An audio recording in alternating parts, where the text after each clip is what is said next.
Convido os irmãos a abrir suas Bíblias no Evangelho de Lucas, capítulo 2, a partir do verso 41. Lucas 2, a partir do verso 41.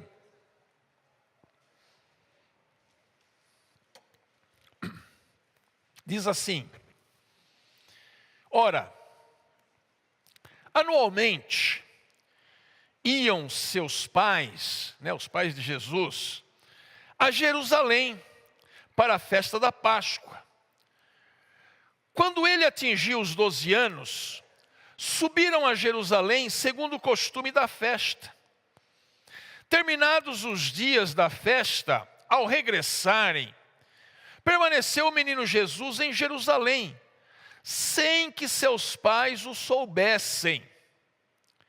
Pensando, porém, estar ele entre os companheiros de viagem, foram caminho de um dia, e então passaram a procurá-lo entre os parentes e os conhecidos. E não tendo encontrado, voltaram a Jerusalém à sua procura. 3 dias depois o acharam no templo, assentado no meio dos doutores, ouvindo-os e interrogando-os. E todos os que o ouviam, muitos se admiraram da sua inteligência e das suas respostas. Logo que seus pais o viram, ficaram maravilhados. E sua mãe lhe disse: Filho, por que fizeste assim conosco? Teu pai e eu, aflitos, estamos à tua procura. Ele lhes respondeu: Por que me procuráveis? Não sabíeis que me cumpria estar na casa de meu pai? Não compreenderam, porém, as palavras que lhes dissera. E desceu com eles para Nazaré, e era-lhes submisso. Sua mãe, porém, guardava todas estas coisas no coração. E crescia Jesus em sabedoria, estatura e graça diante de Deus e dos homens. Amém.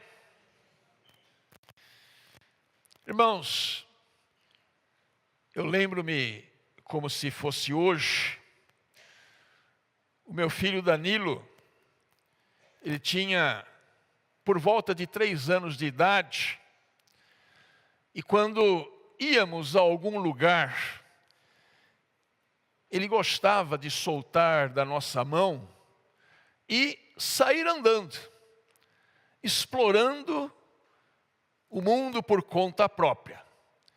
Eu não me importava muito com isso, porque eu, muito cuidadoso, eu ia atrás dele, sem que ele me visse, e eu o acompanhava de uma certa distância. Então era muito comum ele fazer isso em shoppings, em qualquer outro lugar que ele tinha a chance de sair.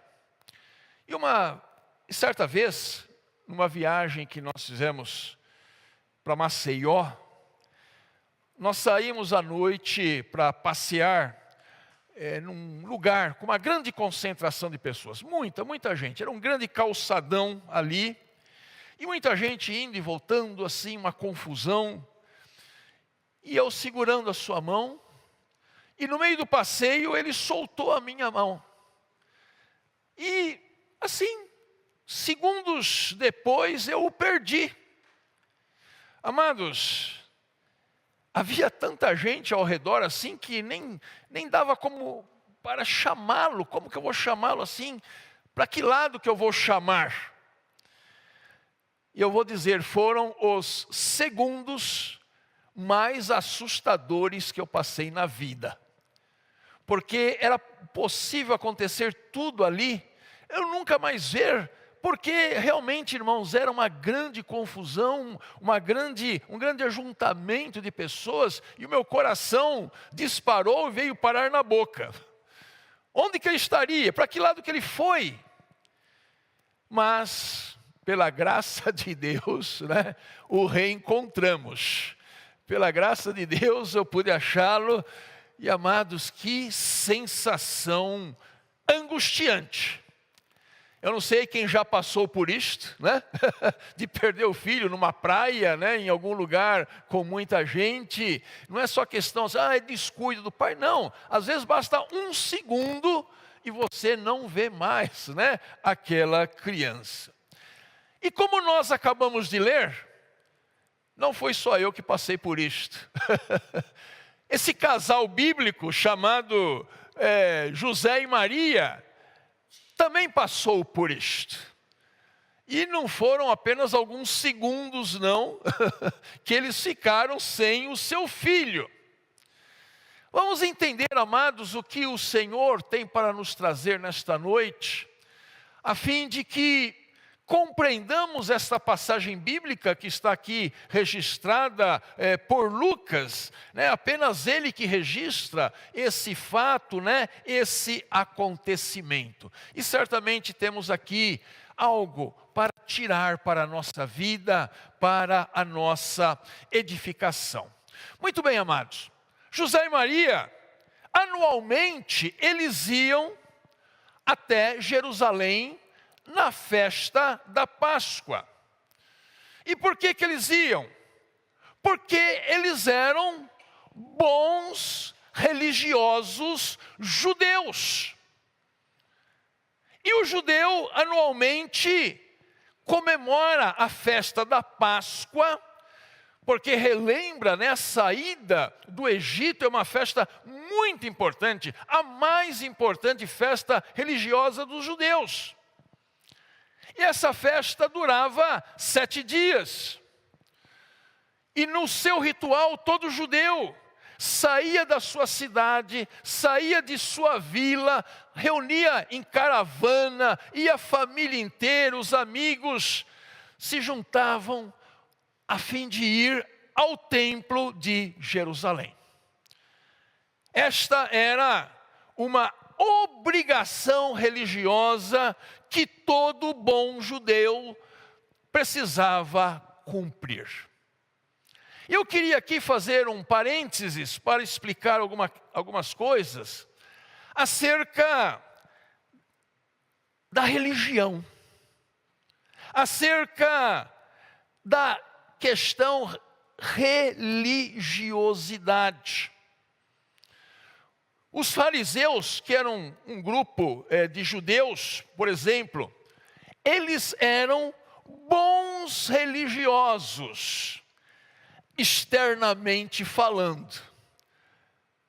O fariseu cumpria a lei, jejuava, dava o dízimo, orava em praça pública, e eles eram tão obcecados acerca da sua religiosidade que decoravam 613 leis.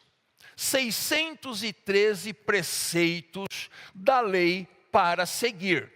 Então não era fácil você ser um fariseu, porque você precisava ser ali muito cioso, das suas obrigações religiosas. Mas, irmãos, vejam que paradoxo, que mesmo assim, sendo tão religiosos, Jesus os confrontou inúmeras vezes, não por causa da sua obediência cega às leis, mas porque o seu coração não era um coração rendido a Deus. E é por isso que nós vamos ler, tanto no Antigo quanto no Novo Testamento, as seguintes palavras: este povo honra-me com os lábios, mas o seu coração está longe de mim, e fazendo e cumprindo obrigações religiosas. É possível, irmãos, ter devoção religiosa e ao mesmo tempo não ter intimidade nenhuma com Deus. Vida com Deus é muito mais do que cumprir uma agenda religiosa. Muito mais do que seguir alguns costumes. Nós que somos evangélicos, existe uma coisa em nosso meio que sempre teve um peso muito grande. São coisas que nós chamamos, de usos e costumes. Vocês já ouviram disso? Usos e costumes. Isto sempre foi algo muito forte nas igrejas evangélicas, principalmente naquelas mais legalistas. Ou seja, naquelas onde há uma infinidade de regras a serem observadas. É por isso que alguns recusam pintura ou maquiagem, outros deixam de ouvir música do mundo. Num passado recente, não assistiam TV. E eu pergunto aqui, o que essas coisas revelam acerca da santificação pessoal desse crente? O que revela? Nada. Ou quase nada. Paulo vai tratar dessa questão, irmãos, lá em Colossenses 3, E ele vai dizer que certas coisas até podem ter aparência de piedade. Mas, diz ele, se todo esse rigor ascético, ele usa essas duas palavras, rigor ascéticos, do tipo, não toque isso, não toque aquilo, não faça isso, não faça aquilo, como ele chama, se esse rigor ascético não tratar o seu temperamento, não mortificar o seu orgulho, não o tornar uma pessoa melhor, mais humana, justa, solidária, respeitosa, coração ensinável, não haverá proveito algum. E tudo não passará de mera religiosidade. Vocês estão aqui comigo? Às vezes alguém diz assim, fulano é um baita religioso, mas trata mal a sua esposa em casa, é desonesto no seu trabalho, é um crica, faz mau juízo de todo mundo, mas é um bom religioso. Ou seja, a religião está alienada da vida de fé, então não funciona, Deus não aceita. É o que estamos vivendo hoje no Brasil, irmãos. Hoje, o mundo só enxerga em nós evangélicos linguajar e cacoetes de crente.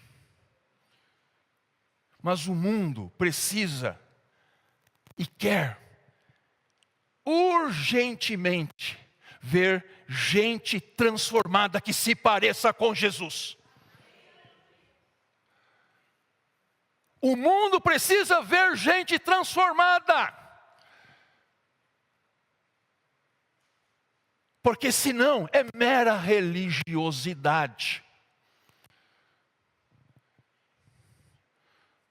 Às vezes, a pessoa está tão preocupada com religiosidade, mas perdeu Jesus de vista faz tempo. Já não tem uma fé viva, fervorosa, verdadeira e nem sincera. É religioso, mas não tem a fé viva que agrada a Deus. Então eu fiz esse parênteses para demonstrar, amados, que Deus quer de nós muito mais do que religião. Deus quer de nós muito mais do que atos religiosos, porque se eles não forem sobre uma vida construída na rocha que é Cristo, se não houver uma proximidade de Jesus em nossa vida, você pode fazer tudo que é de religioso, mas Deus estará longe. E terminados os dias da festa, voltando aqui a Maria e José, né? Terminados os dias da festa, Maria e José iniciaram a viagem de volta para casa, mas esqueceram o menino.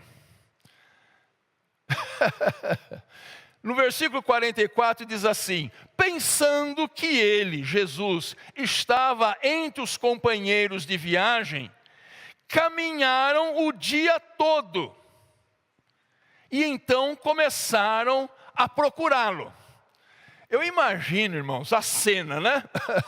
A aflição de Maria, porque ela, certamente ela estava num lugar com a turma da família, José estava em outro, né, vindo, né, pelo caminho também com a turma da família, talvez todos ali alegres, voltando desta festa, né?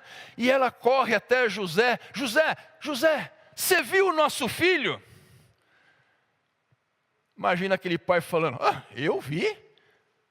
Você é a mãe, eu pensei que estava com você, Maria. Por isso eu nem me preocupei. Não é todo pai que se preocupa, né? Por isso eu nem me preocupei. Vejam, amados, os dois, um olhando para o outro: cadê o nosso filho? Cadê o nosso filho? Eles estavam tão absortos pela alegria das festividades e nem se deram conta que Jesus ficou para trás. Jesus ficou para trás.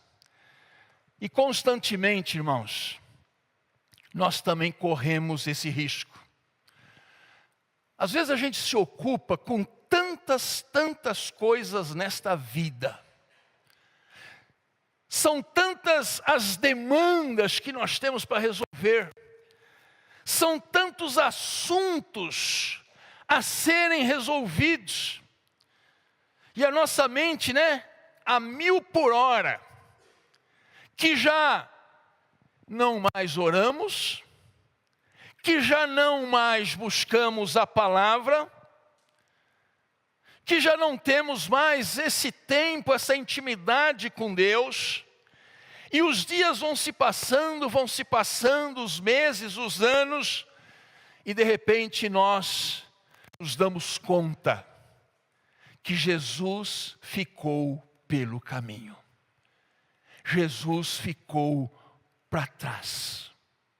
E o pior, às vezes o crente nem se dá conta que está andando, caminhando nesta vida sem Jesus, há muito tempo. Ele continua sendo religioso, mas Jesus já está ausente da vida dele há muito tempo.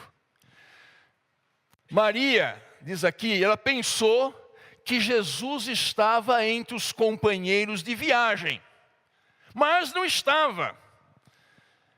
Às vezes, irmãos, nós nos deixamos enganar também, pensando que Jesus está em algumas coisas que fazemos, ou em algumas pessoas, ou em alguns parentes que parecem crentes, e muitas vezes Jesus não está lá.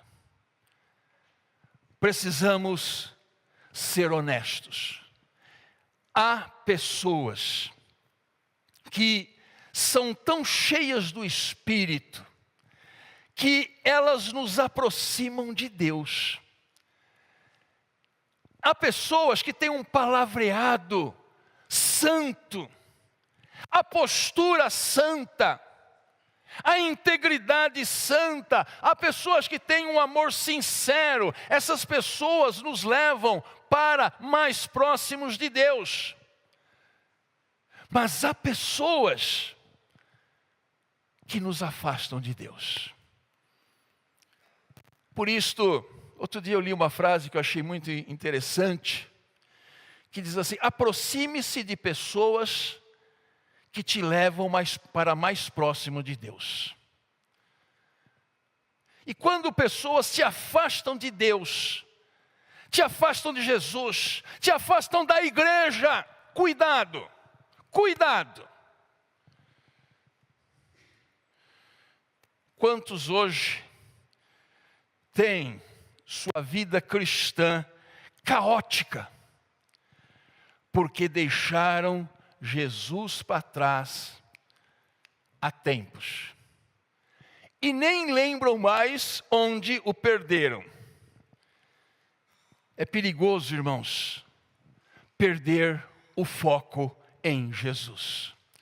É por isso que lá em Hebreus 12, 2 vai dizer assim: olhemos firmemente, o tempo todo, para o autor e consumador da nossa fé, Cristo Jesus. Maria e José, aflitos, voltaram para Jerusalém à procura do filho. E eu imagino ela batendo de porta em porta, na casa dos conhecidos. Vocês viram Jesus? Vocês viram Jesus? Jesus, onde você está? Meu irmão, minha irmã, não tire os olhos de Jesus. Não perca o foco em Jesus. Se você perceber que aquilo que está vivendo não tem mais Jesus, e se ao olharem para você não veem Jesus, é hora de voltar e descobrir onde você perdeu Jesus pelo caminho. Apocalipse 1 diz assim: lembra-te onde caíste e volta ao primeiro amor. É perigoso, é triste caminhar sem Jesus, porque a nossa vida, irmãos, ela perde todo o sentido, ainda que a gente tenha toda uma bagagem religiosa. Vocês sabem, amados, o que frequentemente nos leva a perder Jesus de vista? Distrações. Distrações. José e Maria se distraíram com a viagem e a festa da Páscoa. O cristão pode perder Jesus de vista quando ele se distrai com muitas coisas. E o mais trágico, às vezes perde-se Jesus até mesmo dentro da igreja. Pastor, o que é isto? Quando nós estamos dentro da igreja, mas o nosso ser, a nossa alma, o nosso coração está focado em tantas coisas, o nosso ser não está aqui, porque você pode estar com o seu corpo presente aqui, mas a cabeça, a alma, o coração a 1000 quilômetros de distância. E isto vai se repetindo, se repetindo, se repetindo, vai perder Jesus de vista, ele vai ficar para trás. É interessante que isto que eu estou dizendo, irmãos, vale também para pastores. Pastores precisam estar muito atentos a isto. Às vezes, olha só, às vezes nós nos envolvemos com tantas coisas na vida da igreja, que quem nos observa vai dizer assim: olha, pastores estão mais perto de Deus, porque o tempo todo eles estão envolvidos com o sagrado. Mas eu vou dizer a vocês, é possível se envolver com muitas coisas e não estar envolvido com Jesus. Eu, enquanto pastor, preciso estar muito atento para não perder Jesus de vista, para estar diariamente com Ele, para estar vivendo intimamente ao seu lado, porque senão até mesmo o pastor, preocupado e fazendo tantas coisas, se ele tirar o foco, os olhos de Jesus, Jesus fica para trás. E finalmente, irmãos, 3 dias depois, o acharam no templo. Amados, passaram 3 dias. Eu fiquei alguns segundos sem ver meu filho. Que desespero. Aquele pai e a mãe, imaginem a aflição, a ansiedade. Onde está meu filho? Mas, finalmente, o encontraram.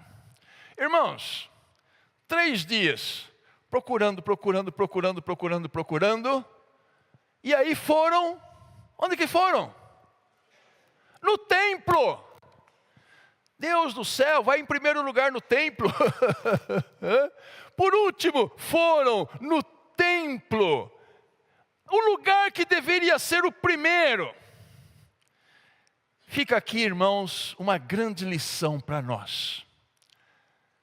Tem muita gente nesta vida que perdeu Jesus de vista.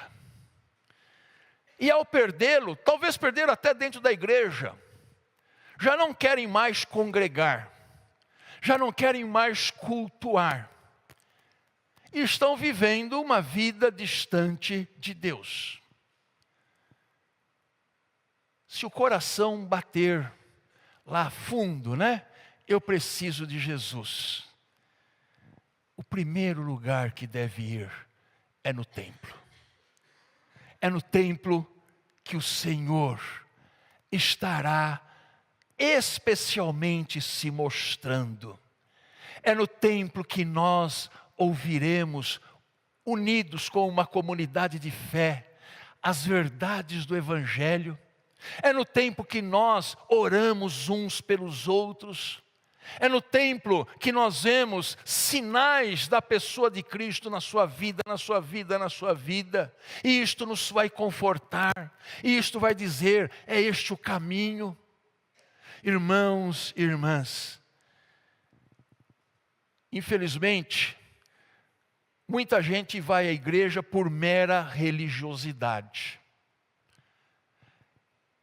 E está vivenciando esta coisa tão boa que é cultuar a Deus, mas de forma errada, com o coração errado, porque não vive um relacionamento sincero e humilde com Jesus. Maria e José encontraram Jesus no templo. Nunca deixe de congregar. E ao congregar, esteja com o coração certo, o olhar certo. Porque se você quiser procurar defeito, você vai encontrar muitos defeitos. Se você acha que o pastor Daniel tem 3 defeitos, eu te mostro 10. Não é essa a questão, amados. O seu foco não deve ser o pastor. O seu foco é Jesus. O seu foco é estar aqui para ouvir Deus falar. E Deus pode usar esse instrumento prejudicado, limitado, que é o pastor, ou que são os pastores. Deus usa. Abra o seu coração. Deixa Jesus fazer parte da sua vida. Abra o seu coração, os seus ouvidos, a sua mente. Abra a mente. Porque a gente vai ser transformado pela renovação desta mente. Jesus veio para ser o centro e o alvo da nossa vida. não deixe Jesus para trás. E nem perca o Jesus de vista. Ele quer andar com você. Ande com Ele. Caminhe com Ele. Porque não existe melhor coisa, amados, nesta vida, do que estar no caminho da nossa existência, ao lado de irmãos e tendo Jesus por perto. Tendo Jesus como centro da nossa vida, da nossa história, sendo o foco do nosso olhar. Cuidado com as distrações da vida. Todos nós enfrentamos potenciais distrações. Enfrentamos coisas que em si não são más. Não são más. Mas se você se deixar distrair por essas coisas, se os seus olhos começarem a focar nessas coisas, pode ter certeza que mesmo essas coisas boas, elas podem se tornar más no sentido de que elas te desviaram o olhar de Jesus. E aí você perde Jesus. E aí, meu irmão, minha irmã, as coisas vão ficar muito, muito difíceis. Que você caminhe com Cristo. Que você abra os olhos e esteja sempre perto dEle. Eu espero que Jesus não esteja longe de você, né? Que você não tenha perdido Jesus, mas se perdeu, aqui é um lugar onde vamos estar batendo todos os domingos, todos os dias de trabalho estaremos batendo. Volta para Jesus. Busque Jesus. Ele quer transformar a sua vida. Que Deus te abençoe, meu irmão e minha irmã. Amém? Glória a Deus.